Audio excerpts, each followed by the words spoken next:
Welcome to the closing act. This is part 2 of our interview with Russell Earl Marsland. Welcome back. Thank you, Christine. So we talked about your early music days. Yes. And we also talked about the Vancouver music scene. Yes. And how has it changed over the years? It's kind of gone from a real music community to a very, very, very minuscule music community. It really changed, and I think it really changed what I saw. The big change was in probably the 80s.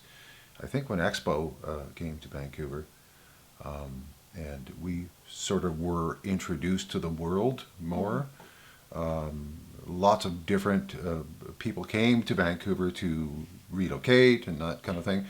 And it really changed because everybody's culture is different, you know, and people from other countries not necessarily have the same culture as us, and the live scene changed a lot. It was very, very flamboyant and crazy for a long time, and it just gradually got less and less and less.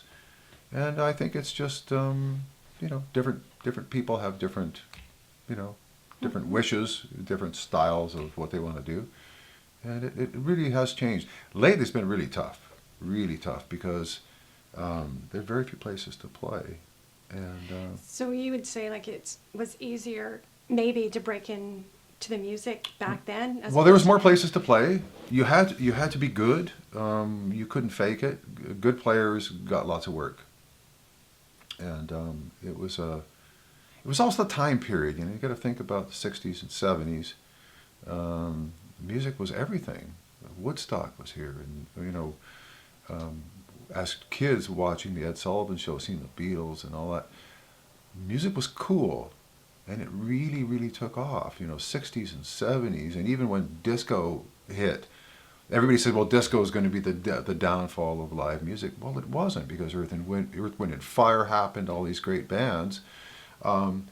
It was still music, and people loved it, and we all went to clubs, and we all hung out at bars, and it was like a social. Cave? Was the Cave? Yeah, well, besides the Cave was more of the live plus dinner dance kind of thing. That was a style that happened in Vancouver that was really cool. You'd dress up in a suit, and the women would dress up in these beautiful gowns, and you'd go get a fantastic meal, and you'd listen to Tina Turner, Stevie Wonder, and it was a big deal. Music was more important. You think about in the 50s and 60s, everybody had a piano in their house.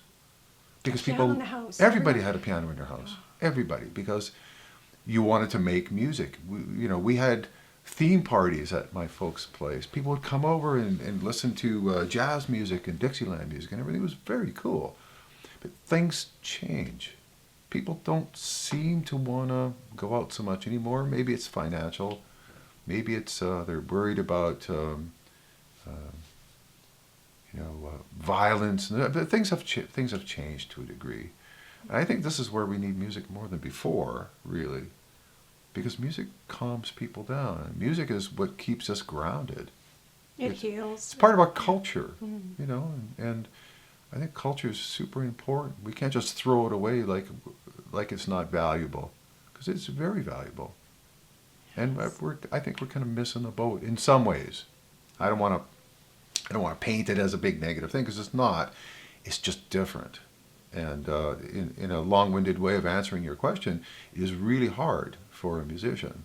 If you're just playing music, those bars don't happen anymore. I just found out a couple of days ago that the Yale, the home of the blues, where where Johnny Winter used to play and all these great musicians. Now there's nothing. People go to sports bar. That's great, sports bar. But where is the culture gone? Where is the music? Right. We listen to processed music.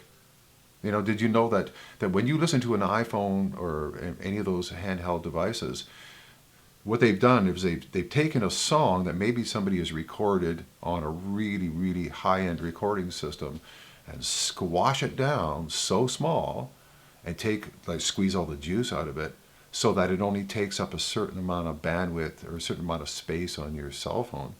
So an MP3 is a squished version of that song that people spent $500,000 recording an album, and then we squish it down into a little processed thing so we can carry it in our phone. You're not hearing what the artist did. You're not getting the full effect. It's a cheesier version of it. And I guess here's the other side of the coin. People are now recording on vinyl again because vinyl sounds better to the human ear. Huh? Vinyl has become collectible. People are going out and getting turntables again. Wow, that's great. So on some levels, it's fantastic. People are going, I'm tired of these little squishy, compressed, sounds. I remember listening to a record player, and it sounded great. Because most people don't think about this, but the human ear does not really want to hear high and low frequencies. Not so much. Not like a dog whistle. Our human ear has a very, very finite curve to it. It's more mid-range, lower mid-range, and that's what our ear likes to hear. This is our receptor. This is a microphone, technically, for our body, for our human experience. So it doesn't want to hear the screechy high end and the low frequencies. You feel them, but you don't really hear them so much. So with tubes, for example, like some of the old tube amplifiers and stuff, they have a natural saturation, which sounds good to the human ear. We engineer these amplifiers because we like the sound of them. That's why the old vintage amplifiers sound so great. And that's why I think in a lot of cases people, they get irritated by the music. It just doesn't sound that great. So, well, it's clear. Clear doesn't mean good. Clear means it's loud and present, but you're not really hearing the experience that the musician intended you to have.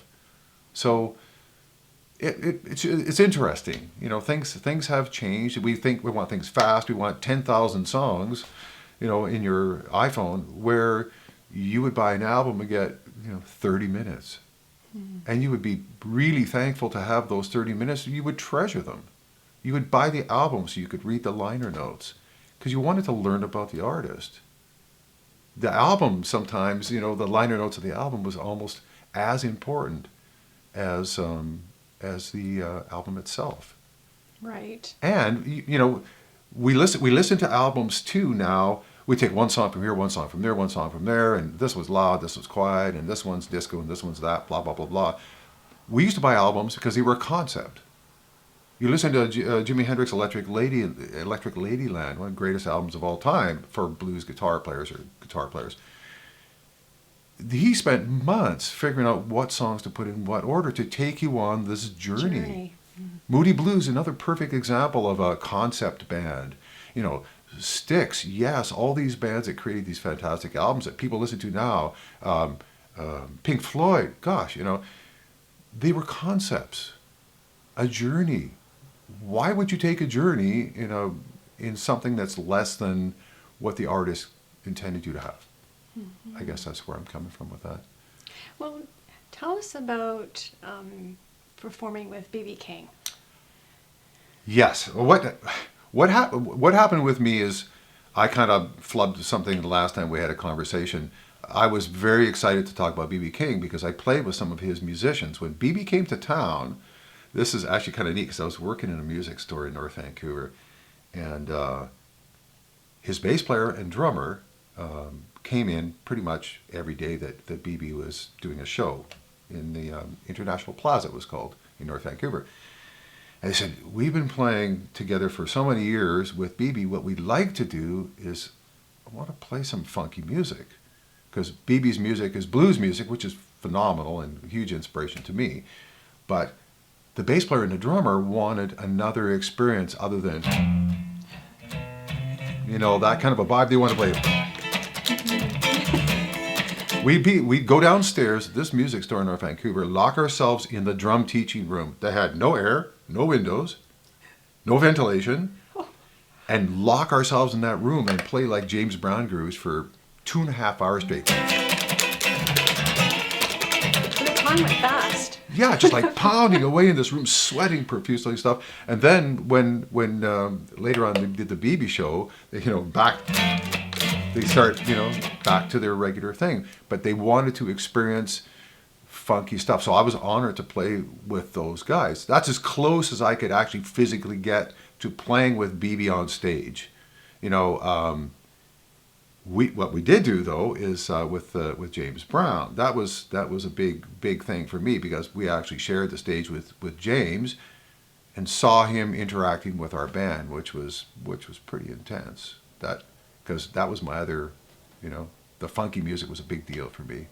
So it's pretty cool. And those are the things that you remember. Those are the things that bring you back to why you did it to start with. Wow. And I think it's an honor thing. You got to honor these guys. You got to honor these players. Yes, and speaking of honor, Yes. you are honoring Stevie Ray. Oh gosh, yeah. That's a freaky Tell us thing about that. for me. Well, I was playing with the R&B All Stars. We did an outdoor festival, and a gentleman, his name is Murray McVeigh, who's now my agent. He's my manager, which I've never had a manager before, so it's kind of cool. He came up to me at the end of the show and he said, "I really want to talk to you about something." And I said, "Sure." I knew him for years, but not super well. And he says, "I see something in you that you might not see in yourself."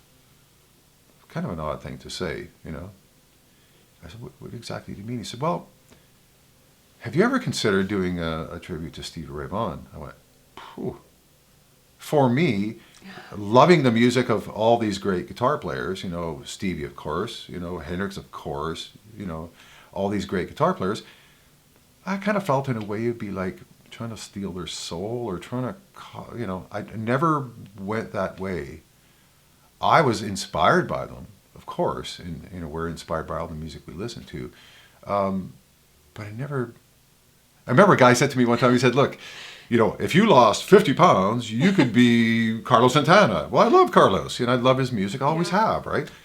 But to me, I kind of went, I'd rather be inspired by him than kind of I didn't want to copy it, He says, no. So with Murray, he said, "I don't want you to think of it as that." He said, "Just take the idea and think about it for a while." And I thought to myself, well, first of all, it's an honor, huge honor, because Stevie's no longer here, and he left way too early, and it's a very sad experience that happened to him. But Murray said, "Think about you and him playing together." Because that's what these musicians always wanted to do. Jeff Beck played with Stevie Ray Vaughan. Hendrix played with Curtis Mayfield.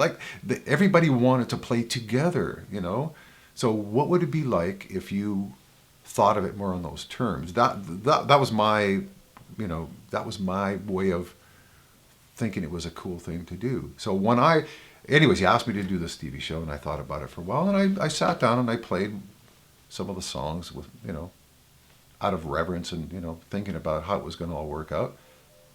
And I thought, yeah, I could do this. I love his playing and I love his influences. Why not? He's not here to speak for himself right now. I bet you he would dig it. Anybody would play my songs, I'd be happy. You know what I mean? So, and all musicians are like that. So, anyways, we started to work on a show and stuff, and yeah, that's how it came. And I had to find a place to put it in my heart, that it was done with reverence and it was done with respect.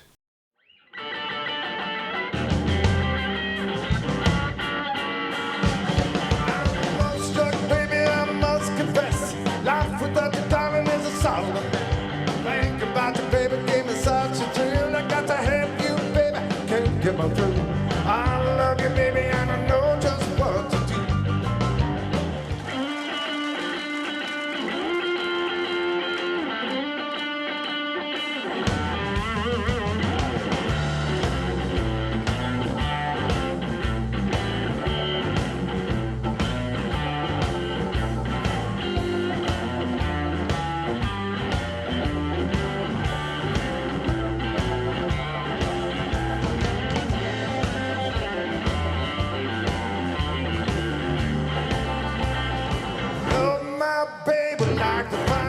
wine.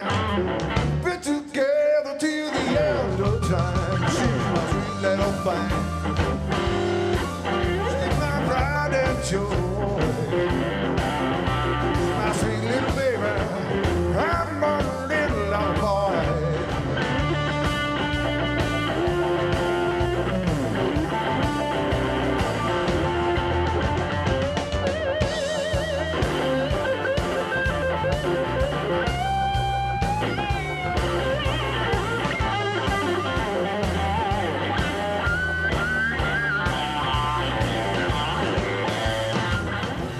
Stevie's a tough cookie, man. He's a killer guitar player. See, I talk about he's still here, right? You know, you can't be something you're not, but we're all part of something from before. So yeah, of course I'm inspired by that music. Same stuff that Stevie was inspired by. So we share the same DNA. If I couldn't play the stuff, that would be different. Mm-hmm. So I sat down and I got my head wrapped around it, and I was asked to do a show at Blue Frog, which is a production studio that only holds 100 people, and people go there, they get killer sound. It's fantastic. And they said if you can sell a show there, it would be great. We sold the first show out really quick. Second show was added, and that's how they work there. Second show was added, we sold that one out. And then he said, "Well, can you do a third show?" I'm going, "Oh my God, what have I bitten into here? You know, this is insane." Third show sold out. And I'm thinking, wait a minute, 2 shows a night, 90-minute shows? That's scary. You know, you go to a Stevie Ray concert, he probably does a 90-minute show. I was looking on the internet, his shows were like an hour and a half kind of thing. Now I'm doing 2 shows a night. That's 180 minutes of full-on kick-ass music, very taxing music. Now I'm doing 3 shows in 2 days. And then we sold the 4th show out. I'm doing 4 shows in 2 days. So it was a huge honor to do it, and I really appreciate it, because now I'm more in love with the music than I have been forever, because I got a chance to kind of turn the light on again. You know, make people think about what a great player and what an inspiration he was to all of us. Was Love Struck, right? Yeah, Love Struck. What a name, right? Yes, and Pride and Joy. Yeah, I mean, it's funny. I started to listen to Stevie's music in a different way. I got really sort of wrapped myself up, and I started listening to the lyrics. 90% of his songs are about relationships. She's my sweet little thing. She's my pride, joy. She's my sweet little baby. I mean, these are beautiful lyrics. Like if he was playing, she's my sweet little baby. You know, it could be a love song, but he's got. You know what I mean? But it's all about love songs and about relationships, and it's also about his battle with sobriety that he beat throughout. Finally in his career, he was clean and sober. And he was inspiring people to also be clean and sober. It wasn't cool to be stoned. It wasn't cool to be drunk. It wasn't cool to be addicted to heroin or crack cocaine. All those hard living guys. It was a tough time, right? And Stevie said in an interesting article, he said, "Man, I don't know if I can even do this straight. Mm-hmm. I don't even know, because most musicians that are really connected to their heart are gentle, emotional on a real high level. I'm incredibly emotional. And for him to be rip-roaring out there in your face, party, being that was his way of getting through it. Because if you ever heard interviews with Stevie or Hendrix, quiet, gentle guys, You can't write songs like Little Wing and stuff and have that. That's not the sound of a guy who's hammered out of his tree or, stoned. That's a gentle guy that wants to bring an emotion out in his music. So to take on, again, kind of a long-winded way to go through this, but to take on the Stevie thing, it's an honor for me. I don't want to be him. I'm not supposed to be him. He's him. But am I inspired by his music? You bet. And I'm honored to be able to bring the vibe to people. And what Murray had said too, he says, just envision yourself with him standing beside you. Wonderful. Sorry, it kind of makes me a bit verklempt because that's how I feel about it. Like I'm not going, look at me, I'm Stevie. I'm not. No. But I'm tuned into his vibe, right? When you think of Stevie, he's got. I feel that. And you have his guitar. Oh man, Stevie this is the other really cool thing.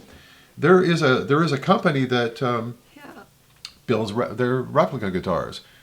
Now, I did quite a bit of research with these guys because I wanted to present the vibe of Stevie, you know.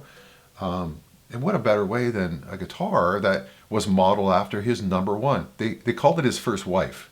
Oh. Yeah, this is number one wife, right? So what they did with this guitar is they took his original guitar and photographed it in all the ways that they need to, and built them in a factory with all the marks and all the stuff that's exactly the way his guitar was. From his name being scratched into the back, you know, because he put his name in the back of his guitar. Oh. They took a picture of that, and the guys in the factory, they do it the same, right?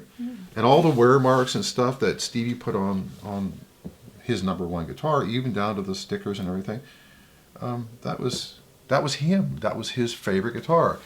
Busted headstock, you know, some gold hardware, some chrome. You know, this was his workhorse. And this neck is exactly the shape of Stevie's neck. So when you play it, it has a vibe to it. And this gentleman that I met, he said, I bought one of these guitars, and he said, you're doing the Stevie show coming up. He said, would you like to use it at the show? Because I have a couple of Strats I was going to bring. And he said, would you even put it on a stand, you know, just so it made people go, wow, that's cool, right? And after the show was finished, he said, I think you should have this guitar. He said, after hearing you play, he said, this is really something you should have. Wonderful. So we made a deal, and I bought his guitar. So I feel good about it, and I think it's an honor to keep people's memory going. I think we need to do that. We don't want to forget about these guys. Yes. We don't want to forget about Prince, man. How can you forget about Prince? All of a sudden he's gone, and there's something new in the news, you know. Breaking news, this is happening, that's happening. What about Prince? Have we forgotten about him? Mm-hmm. I mean, I did Purple Rain, yes. 2.5, 3 years ago, 4 years ago? Gosh, I can't even remember. Long before he passed away, because I loved his music, and Purple Rain struck me in the heart.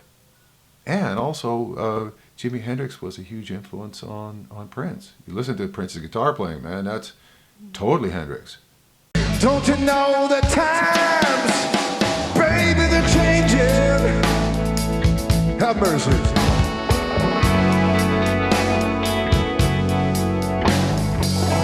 It's time for us to reach out for something new. This means you and me too. You said you want your freedom, but you can't make up your mind, baby. Come with me, baby. Let me take you to the purple rain. Purple rain, purple rain. Purple rain, purple rain. And even down to the way he dressed and the antics, playing behind his back and all that stuff. So, yeah, we're all byproducts of this great music, and I think it's cool if you do it with honor. Yes. If you do it with respect. Yeah. And So- any upcoming shows? Yes, Murray's working. He has a company called Merman, which is kind of a funky name for a company, and we've got shows coming up in Comox Blues festivals. He's got a casino scene that's happening down west coast of the States. And they love, the people come out in droves to see these shows because they want to remember not so much what's happening around here lately. People don't respond as much. I think something about the States. I don't know. They just can't wait to go out and check out a live band. It's different. So yeah, we got shows there, and I've got one called Rib Fest, which is coming up in, I think it's July or August. That's in Port Moody. It's part of the Blues Festival. And we're shooting at getting the Burnaby Roots and Blues Festival. And Nanaimo, there's a great club over there called the Queens. So we're working on a bunch of stuff. Oh, and I'm very excited about it because I feel like I've got my thing and Stevie kind of wrapped up together, and I get a chance to tell his story through me. what a great journey. Yeah, it's an honor for sure. Yeah. And it's an honor to interview you again. And I want to thank you very much for You're coming welcome. on the show. You're welcome.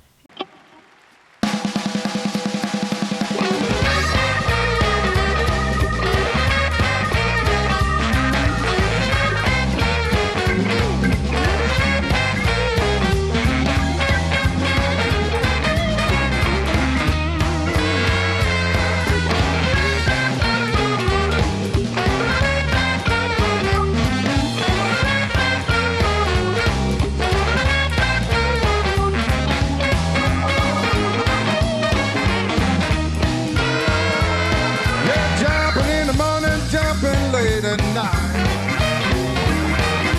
Jumping in the morning and jumping late at night. I'll jump with you, baby, and make you feel alright. If you feel kind of low and you don't know what to do. If you're feeling kind of low and you don't know what to do. I'll jump with you, baby, and thrill you through and through.